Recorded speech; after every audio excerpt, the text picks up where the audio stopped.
During the time period that we got this situated, there was one person who jumped on board with me.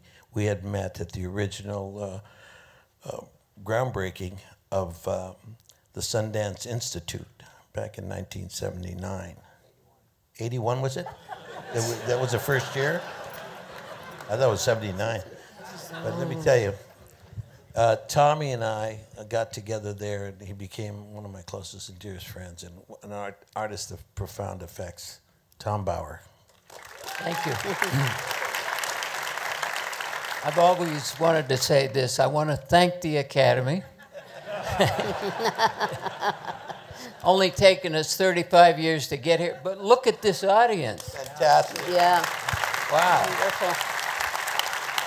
No, we met. I met Eddie and Mocte and Bob and Michael Hausman at Sundance, the very first year of the Sundance Institute Film Lab, which was 1981. That's on the record.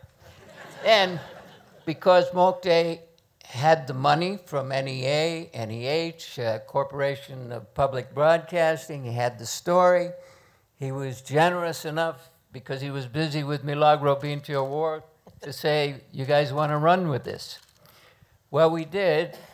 Eddie brought Bob along, and we sat in Eddie's backyard and cast all of our friends. The only guy we didn't know beforehand was Bruce McGill, and we were super lucky to ever get him. And the rest of the people were mainly people we had worked with a number of times over a long period of time, and I'm sad to say that we're missing some of our dearest friends, James Gammon, Tim Scott, Alan Vint, Brian James, who you will see in very prominent roles here. But for about 2 years, Eddie and I and others walked this around the world, giving away free screenings until Norman Lear's company came along and bought us, and then we got to release it for real. But you know, since I've been a member of the Academy in 1987, I've come here to see everybody else's films. Now we get to see the most independent of all independent films up here. Thank you. One of the giant producers of Latino stories in the world, if not in the country, Moctesuma Esparza. Yeah, I was a studio. I loved your studio, man. Go make the movie. Okay, I'll see you later. Bye. He was a great studio. They didn't know I was working really hard to keep the money flowing. Yeah. They just said, send more money. I was dying trying to get that money. Why did you do it, Moctesuma? I did it because there were 5,000 Mexicanos killed by the Texas Rangers between 1905 and 1915. More Mexicanos were lynched and murdered by the Texas Rangers than there were African Americans in any other part of the South at that particular moment in time. That's why I did it.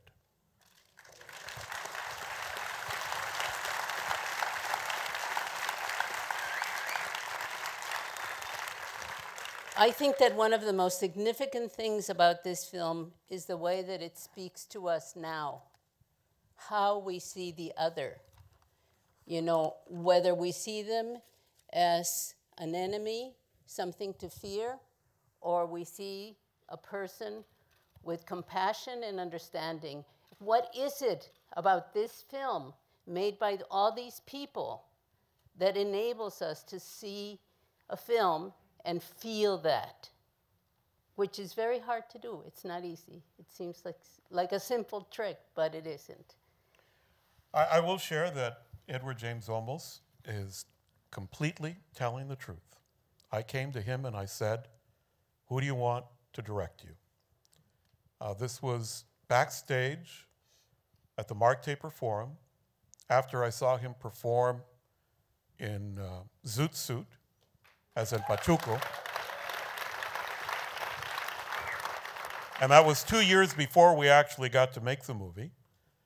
And I went back and after having seen him perform, I knew that he had to be Gregorio Cortez, that he was Gregorio Cortez.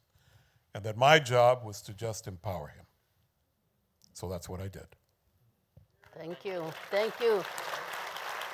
Thank you to all of you.